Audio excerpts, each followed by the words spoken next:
одеялом печали к островам ли сиреневых птиц.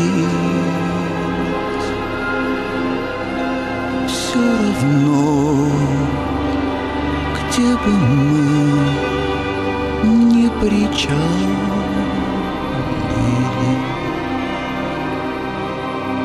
не поднять нам с тобой ресниц.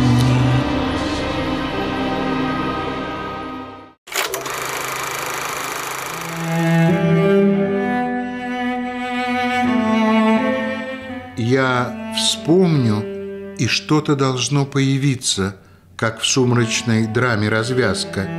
Печальная девушка, белая птица или странная нежная сказка. И новое солнце заблещет в тумане, и будут стрекозами тени, и гордые лебеди древних сказаний на белые выйдут ступени. Я вспомню, и что-то должно появиться.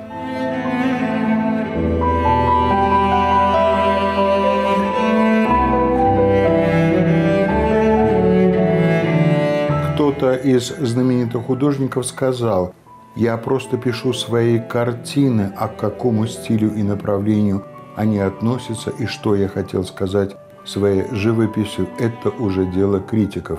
И, по сути, он был прав, потому что именно они помогают нам разобраться в нюансах творчества того или иного мастера, если, конечно, такое желание разобраться у нас есть. И еще они, критики, вместе со специалистами, искусствоведами, создают своеобразную летопись того или иного вида искусства.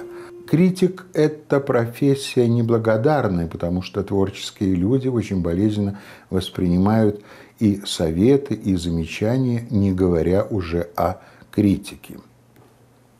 Она была критиком, и не просто критиком, высококлассным специалистом.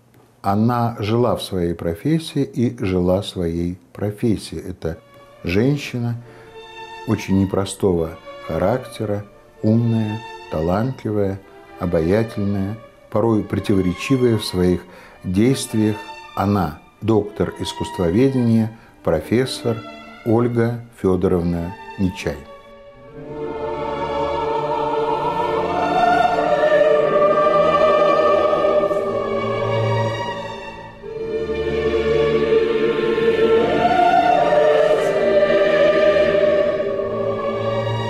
Она была очень красивая. Она всегда была в шелковых платьях, и она очень хорошо смеялась. И я ужасно ее ревновала ко всем, только не к папе. Одно из первых воспоминаний – радость узнавания мамы в Деде Морозе. У нас была елка, мои братья и сестры двоюродные, они побаивались Деда Мороза, а я никогда не боялась, потому что я знала, что Дед Мороз – это мама. Мы были в Коктебеле, планерская, тогда еще Коктебель мало кто его называл, и моя мама, она хотела от меня всяческих совершенств, в том числе, чтобы я очень грамотно писала. Я не грамотная до сих пор, то есть у меня как-то с этим плохо. И все поездки, они были отравлены диктантами бесконечными. То есть день начинался диктантом, день заканчивался диктантом. Мамина подруга Светлана Климкович, она все время ходила с сигаретой, Панаме. Оля, освободи свое дитя. Нет, Света, не вмешивайся, это наша личная. Аня, давай сегодня будем на бербер писать, на локлаш. Оля, а давай сыграем в карты. Если ты проиграешь Анку, она свободна. Мама, я вообще в карты не играю. Света как-то ее говорила. Я внимательно следила за партией. Мама проиграла. И Светлана таким королевским говорит: дитя, ты свободна. Мама была очень щедрым человеком. Она любила дарить подарки. Она дарила города, она дарила поездки. И действительно, каждый город, Питер или Москва или Киев, он был преподнесен как подарок. Я считала, что теперь это мой город. Мы жили на улице Богдановича. И это был абсолютно интеллигентский дом, такой советской интеллигенции, абсолютно книжно-безбытный. В доме было всегда очень чисто, мама за этим следила. Идеальная кухня, ванна, туалет, коридор и убранные кровати, отстиранные шторы всегда. Мама собирала раковины, красивые камни-самоцветы и на подоконниках раскладывала Папа называл их тотемчики. Она любила с ними играть, это было очень трогательно. Мне нравилось слово «кандидатское». Вот. Я говорю, моя мама пишет кандидатскую. Я представляла, что это тоже какое-то летопись какой-то прекрасной страны. А потом уже, когда я стала читать статьи, вот я до сих пор ненавижу это выражение «поэтико-метафорический жанр». Потому что жизнь-то не в этом. Жизнь в том, чтобы людей согреть, которые с тобой рядом, а не очень что-то какие-то абстрактные вещи делать. Мне всегда приходилось настаивать на своем выборе друзей, на своем выборе профессии, на своем выборе своих каких-то свобод. Что было счастьем в моем детстве, это был дом кино «Красный костел». Вначале я считала, что это мамин другой прекрасный дом. Я там бывала даже в детстве чаще, чем дома. Мама читала вслух мне много. И тут мы примирялись всегда, даже уже практически перед ее уходом, когда я приходила к ней, просила: мама, почитай мне что-нибудь. И это опять, в этом не было настоящего времени, в этом было счастье. И снова яблоня теряет дикий плод, и тайный образ мне мелькает, и богохульствует, и сам себя клянет, и угли ревности глотает. А счастье катится, как обруч золотой, чужую волю исполняя, и ты гоняешься за легкою весной, ладонью воздух рассекая. Ольга Федоровна Нечай является соавтором 15 монографий. Среди них «История белорусского кино» и «Кино Советской Беларуси». Она также является автором таких книг, как «Экран и мы», «Экран обличает», «Становление художественного телефильма», «Ракурсы» и многих других. И совместно со своими коллегами она написала ряд очень интересных работ, а кто-то из ее коллег отметил, что неслыханное количество статей было написано ей, в частности, совместно с Анатолием Красинским, Антониной Карпиловой, Ольгой Медведевой, а это имена все известные в кинематографическом мире. Почти 50 лет она проработала в Институте искусствоведения, этнографии и фольклора Национальной академии наук Республики Беларусь. Преподавала в Институте культуры. Лекции она читала без конспектов и бумажек. Очень энергично, динамично. И у нее было удивительное ощущение того, что она делала. Она умела о сложном рассказать очень просто. Ее можно было часто видеть на кинопремьерах, на кинофестивалях, на киносеминарах. Она была в гуще всех событий, которые были связаны с кино и телевидением. Мир кино и телевидения – это была ее среда обитания. И то, что она делала с огромным удовольствием для себя и с огромной пользой для тех, для кого она это делала. Сады моей души всегда узорны, в них ветры так свежи и тиховейны, в них золотой песок и мрамор черный, глубокие прозрачные бассейны. Я не смотрю на мир бегущих линий, мои мечты лишь вечному покорны. Пускай сирока бесится в пустыне, сады моей души всегда узорны.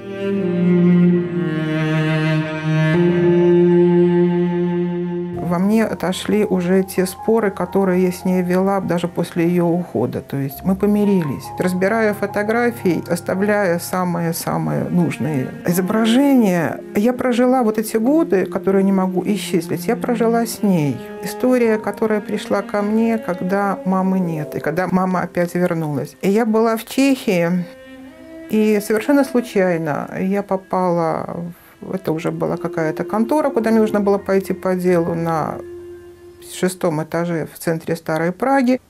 Я вышла на балкон покурить, и вдруг я понимаю, что я стою на этом же балконе, где там 50 лет назад стояла моя мама, больше. С тем же видом, что Прага-то не меняется. И у меня просто какое-то сумасшествие случилось. И я спрашиваю, а что здесь раньше было? А здесь была мастерская скульптора. Вот. Она говорит, там даже табличка осталась. Какая табличка? Оля. И я вспомнила эту фотографию, вспомнила этого человека, который любил мою маму. Когда-то, когда она совсем была юная девушка. Я думаю, вот так вот, мама, здравствуй. Ты помнишь дворец великанов в бассейне серебряных рыб, аллеи высоких платанов и башни из каменных глыб? Как конь золотистый у башен, играя, вставал на дыбы, и белый чепрак был украшен узорами тонкой резьбы. Ты помнишь, у облачных впадин с тобой нашли мы карниз, где звезды, как горсть виноградин, стремительно падали вниз. Ольга Федоровна Нечай родилась 4 марта 1936 года в Ростове-на-Дону. Ее отец профессор, основатель кафедры античности Белорусского государственного университета. В 1958 она закончила Белорусский государственный университет, и вся жизнь с этого момента была связана с телевидением и кино. Мужем Ольги Федоровны Нечай был Ярослав Балыш, по профессии инженер-дорожник. Все в жизни случай, или часто все в жизни случай, они познакомились в кинотеатре «Зорька», а кинотеатр «Зорька» находился там, где сейчас находится кинотеатр «Октябрь». Он пришел, чтобы повысить свой культурный уровень, на лекцию Ольги Нечай перед очередным сеансом. И, кстати, был единственным мужчиной, который был в зале. Он не слушал, что говорит Ольга, он просто на нее смотрел. Ему понравилась умная и красивая девушка. Их дочь Анна Балыш – художник. Она работала в кино, оформляла один из храмов Москвы. Еще она известна как создатель очень замечательных, прекрасных кукол, каждая из которых произведение искусства. У Анны Балыш 3 детей – Ева, Ярослав, Иван. Сложилась ли жизнь Ольги Федоровны или не сложилась, то, наверное, все-таки сложилась. У нее, конечно, были свои перипетии, но, тем не менее, была любимая работа, муж, дочь, внуки. И самое главное, что эта жизнь не забыта ее друзьями, близкими и родными. Сердце радостно, сердце крылато, в легкой маленькой лодке моей я скитаюсь по воле зыбей от восхода весь день до заката. Я люблю отражение гор на поверхности чистых озер. Прежде тысячи были печалей, сердце билось, как загнанный зверь, и хотелось неведомых далей, и хотелось еще, но теперь я люблю отражение гор на поверхности чистых озер. Резко распахивается дверь, просто влетает динамично со строгим лицом дама, такая рыжеволосая, делая свои первые шаги в аудитории, не доходя еще до кафедры, не представившись, начинает лекцию. 4-й курс. Это уже довольно сложная студенческая аудитория. Напор, энергетика и сразу к делу. Потом я поступила к Ольге Федоровне в аспирантуру, начала писать диссертацию. И с ней было очень трудно и непросто, потому как она была чрезвычайно строгий, очень требовательный человек. Она была теоретик в гуманитаристике, а в искусствоведении тем более. Теоретик – это днем с огнем трудно найти вообще в большом научном пространстве. И вот Беларуси повезло. Говорила всегда: помните о читателе. То есть вы можете, конечно, все это анализировать, классифицировать, систематизировать, но когда вы это потом излагаете на бумаге, помните о читателе. Ваша мысль, Ваш текст должен быть внятным, ясным, прозрачным. Ольга Федоровна была человек жесткий, умела взять за шиворот, принудить, встряхнуть. Без обиняков, не уходя в какие-то этические проблемы, она говорила: что вы здесь написали? Это бред. Вот. Или же ровно наоборот. Я прочла вашу статью, я погордилась. Ольга Федоровна, если бралась за что-то, то она всегда доводила это до конца. Даже если это было какое-то рутинное, совершенно тоскливое, совершенно неинтересное, никому не нужное, какое-то бюрократическое дело. Вы знаете, она все равно, она могла вдохновиться. И она часто употребляла вот эту фразу: «Вы знаете, я вот что придумала». При всей строгости, даже я бы сказала, неулыбчивости в отношении нас, аспирантов, потому что она, в общем, человек, запечатленный, по-моему, на многих фотографиях. У нее довольно ведь такая искренняя улыбка. Мы с ней шли по городу. Был яркий день, лежало еще много снега. Мы с ней вели диалог о постмодернизме. Она неприязненно относилась к этой эстетике. Вот. А я мои дипломники, студенты как раз этим были увлечены. И вот мы идем, разговариваем, рассуждаем на эту тему. И вдруг совершенно ни с того ни с сего, совершенно другая интонация. «Наташа, посмотрите». «Куда?» «Да вот же», говорит. А там, значит, какой-то палочкой. Такие детские примитивы. Вот. Но это все как-то переливалось в снегу, на солнце. И как-то все было просто, ясно. Как-то вдруг ей стало так тепло. В общем, мы бросили этот несчастный постмодернизм.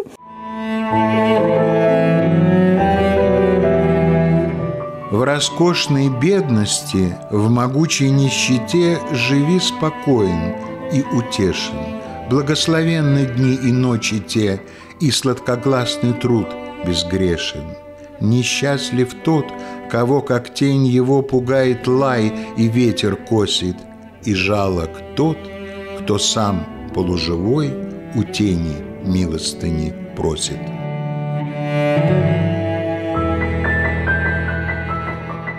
Каким она была человеком, какой осталась в памяти родных, близких, коллег и друзей. Она была закрытым человеком, и порой даже самые близкие люди не знали, что творится у нее в душе. Судя по разговору с Анной Балыш, ее дочерью, я понял, что скорее у нее характер был мужской, чем женский. Она была энергичной, очень активной, очень ответственной, целеустремленной и порой очень жесткой. При этом она оставалась обаятельной и красивой женщиной и обладала удивительным качеством. Кто-то из ее подруг сказал, у нее была изысканная душа. А это значит, что в простых, совершенно обычных вещах и событиях она умела увидеть нечто необычное, красивое, удивительное. Она умела удивляться. Она много читала. Ее любимые авторы – это поэты Серебряного века. Она сама писала удивительные стихи. Обожала путешествия. Эта дверь в стене давно заброшенной, камни, мох и больше ничего. Возле нищий, словно гость непрошенный, и ключи у пояса его. Все мечтают, там у гроба Божия двери рая вскроются для нас. На горе Фаворе у подножия прозвенит обетованный час. Так проходит медленное чудище, завывая, трубит звонкий рог, и апостол Петр в дырявом рубище, словно нищий, бледен и убог. Это было много лет тому назад, когда я впервые переступила порог Академии наук, Института искусствоведения и кабинета Ольги Федоровны Нечай. И за столом меня встретила лучистая женщина, безумно обаятельная, красивая, стройная, притягательная красота.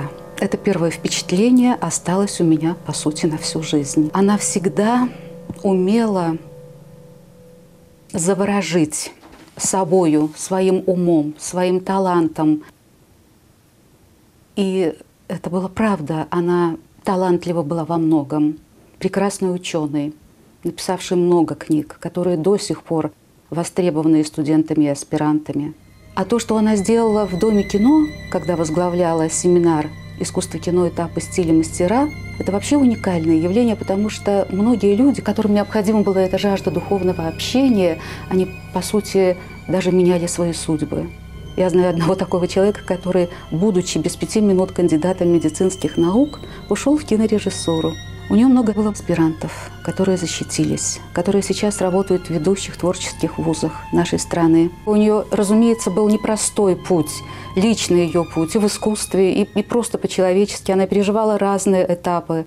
Были обидные какие-то для нее моменты в жизни, когда не понимали. Она никого и не смела даже публично упрекнуть, просто сосредотачивалась на своем внутреннем мире и преодолевала обидное в себе. Она заболела, оставив первых выпускников Академии искусств кинотелеведов, подготовленных ею, она была художественным руководителем, и завещала мне завершить дело, которому она отдала, в общем-то, всю свою жизнь. Она бы многому радовалась сейчас. По крайней мере, я старалась ее не подвести.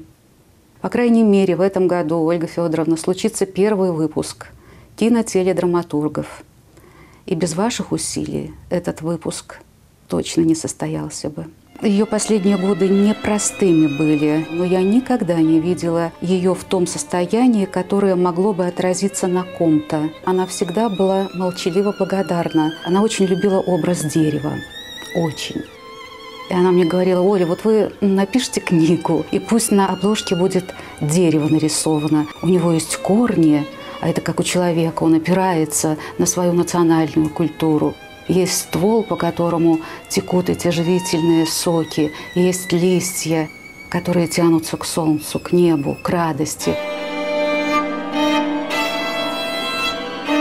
И Шуберт на воде, и Моцарт в птичьем гамме, и Гёте, свищущий на вьющейся тропе, и Гамлет, мысливший пугливыми шагами, считали пульс толпы и верили толпе. Быть может, прежде губ уже родился шепот, и в бездревесности кружились листы, и те, кому мы посвящаем опыт, до опыта приобрели черты.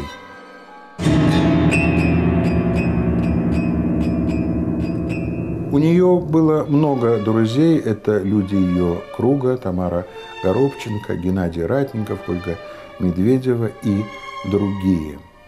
Ольга Федоровна Нечай умерла 3 июня 2010 года от инфаркта.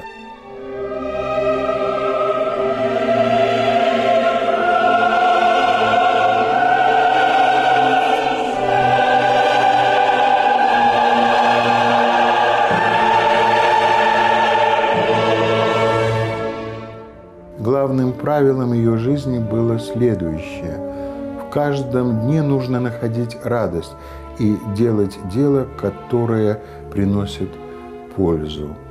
Она так и жила, каждый день наполняя деятельностью и находя в нем радость. Она – это женщина с непростым характером, умная, талантливая, обаятельная и, самое главное, она была яркой и неординарной личностью. Она – Ольга Нечай.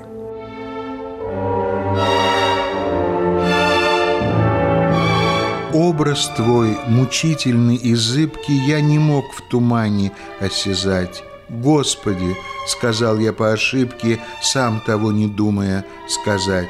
Божье имя, как большая птица, вылетело из моей груди. Впереди густой туман клубится и пустая клетка позади.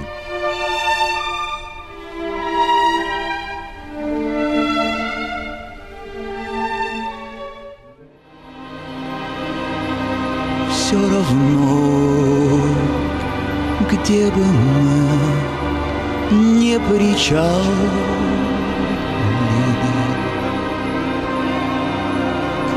травам ли сиреневых птиц к мысу радости, к скалам печали.